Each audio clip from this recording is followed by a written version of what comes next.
Hi, my friends. Today I want to present you a new story. Enjoy watching it.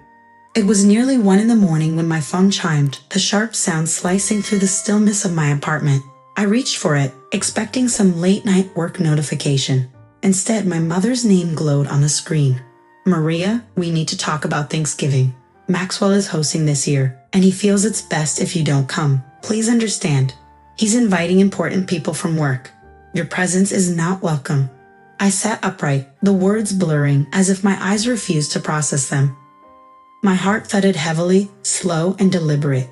8 months ago, I had drained my savings, selling my rental property to pay off my parents' $430,000 mortgage. Without my help, they would have lost their home, the home where Maxwell and I grew up.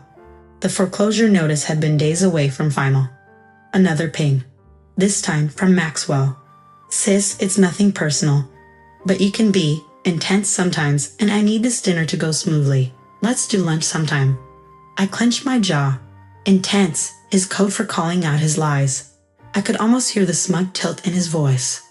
I dialed him immediately. He picked up after the second ring. Maxwell, tell me you didn't just ban me from Thanksgiving. A sigh. Maria, it's not banning. It's strategic. I need to impress these people. You have a way of making things complicated. Complicated. My voice was ice. You mean telling the truth? He chuckled nervously. Look, don't make this about you.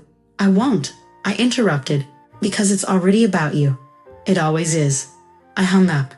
I walked to my desk, pulled out a locked leather folder. Inside was the agreement they had all signed when they begged for my help. Legal proof that I owned the house outright, and a clause giving them 6 months to buy it at market value or pay rent. The 6 months had passed. They wanted me absent for Thanksgiving. Fine, I would be, but I wouldn't leave quietly. My absence would speak louder than my presence ever could. And this year, it would be Maxwell's turn to choke on the truth. The following morning, the city outside my window was wrapped in a cold November haze. I sipped my coffee slowly, my mind already sharpening into focus. Last night's insult had done more than sting. It had awakened the part of me that never acted without a plan. I spread the legal agreement across my kitchen table. The heavy paper smelled faintly of ink and dust, like a sealed fate finally pried open.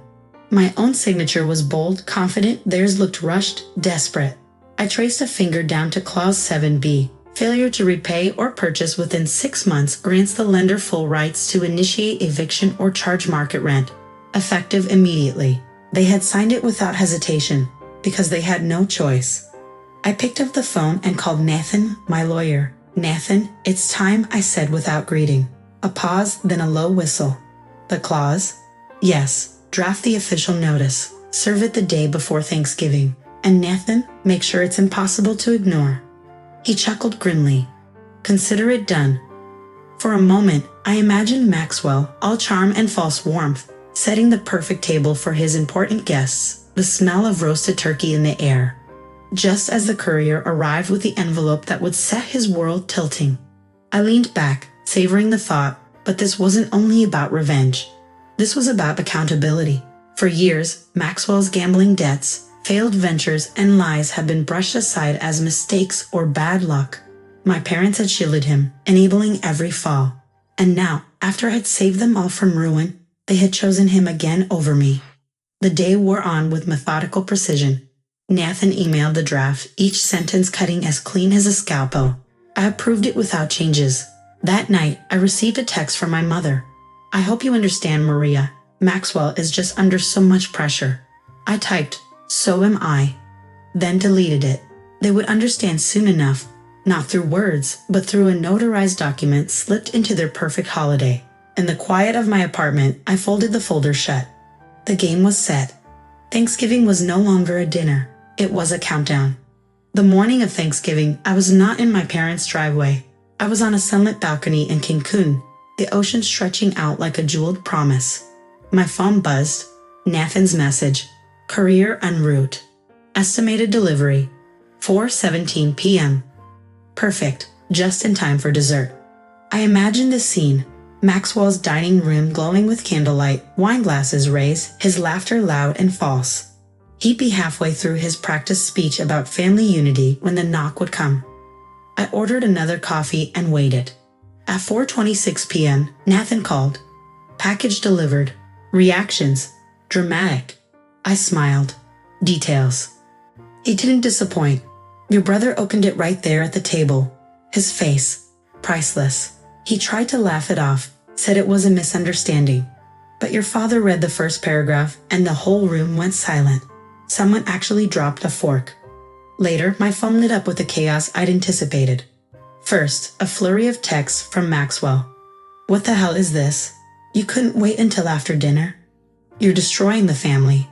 Then one from my mother. Maria, please call me. We need to talk before your father says something he can't take back. I set the phone down, letting their panic breathe.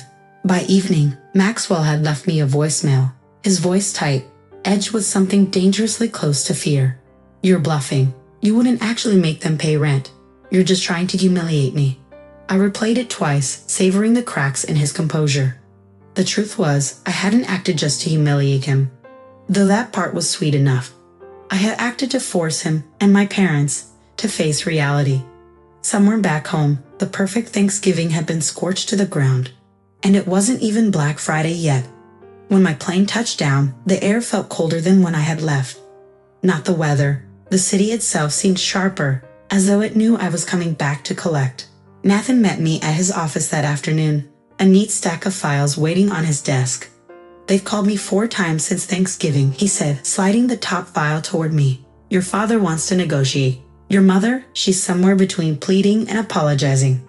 Maxwell hasn't stopped swearing. I skimmed the documents, bank statements, Maxwell's business ventures, each bleeding red. It's worse than I thought, I murmured. Nathan nodded. So, how do you want to play this? The next day, I stood in my parents' living room for the first time in nearly a year. The air was thick, the silence heavy. My father sat in his worn armchair, shoulders sagging. My mother hovered near the kitchen doorway. Maxwell, arms crossed, tried to glare me into retreat. I didn't sit. You have 3 options, I said, my voice steady. 1. Buy the house at market value. 2. Pay rent starting next month. 3. Downsize, and I'll help you transition. And Maxwell, I turned to him. You go into a financial rehabilitation program, non-negotiable. My father's brow furrowed. Maria, that's fair, I cut in. I gave you 6 months. I saved your home. This is the only way forward. Maxwell scoffed. You think you can control us? No, I said. I think you need control and boundaries for the first time in your life. The room stayed silent for a long beat. Finally, my father exhaled. The smaller house, he said quietly. My mother's eyes brimmed, but she nodded. Maxwell's jaw worked as though he wanted to argue. Then finally he looked away. Nathan, who'd been leaning against the doorframe, spoke for the first time. I'll have the paperwork ready tomorrow. As I left, I felt the tension still humming in the walls, but also something else. The faint, unfamiliar scent of change. For the first time in years, it wasn't Maxwell's voice steering the family. It was mine. 2 months later, the house on Cedar Lane was stripped bare. The heavy drapes were gone, replaced by sunlight spilling through clean windows. Boxes lined the hallway, some labeled neatly, others crammed shut with the frantic energy of last-minute goodbyes. I stood by the front door as my parents signed the final transfer papers. My father's hands shook slightly, the whether from age or the weight of the moment, I couldn't tell. It's smaller, my mother said softly, as if she were trying to convince herself. It's manageable. I replied, and it's yours, debt-free. That matters more. Maxwell was the last to emerge from the kitchen, carrying nothing but a worn duffel. His hair was shorter now, his eyes less restless. I'm leaving for the program tomorrow, he muttered. That's good, I said, meeting his gaze. Make it count, Max. This is your last safety net. He gave a humorless laugh. I know, you cut the others. Not cut, I corrected gently. Closed. For your sake as much as mine. We stepped outside into the crisp winter air. The moving truck rumbled to life, carrying away not just furniture but years of unspoken resentment. Nathan pulled up at the curb to collect the final documents. All done, he asked. All done, I confirmed. The words felt lighter than I expected. That night, in my own apartment, I poured a glass of wine and sat by the window. For the first time in years, my phone was quiet. No frantic calls, no desperate pleas, just stillness. I thought about love, how it isn't always warm embraces or selfless giving. Sometimes it's saying no. Sometimes it's holding the line when everyone wants you to bend. My phone buzzed once. A message from Maxwell. I'll call you when I graduate the program. Thanks, I think. I smiled faintly. It wasn't an apology, but it was a start. Outside, snow began to fall, soft and deliberate, covering the streets in white. I watched it in silence, knowing that the ground beneath, like my family, was still there, reshaped but solid. Friends, what do you think of this story? Write your opinion in the comments. Would you like more stories? Don't forget to subscribe and hit the bell button so you don't miss any videos. See you tomorrow.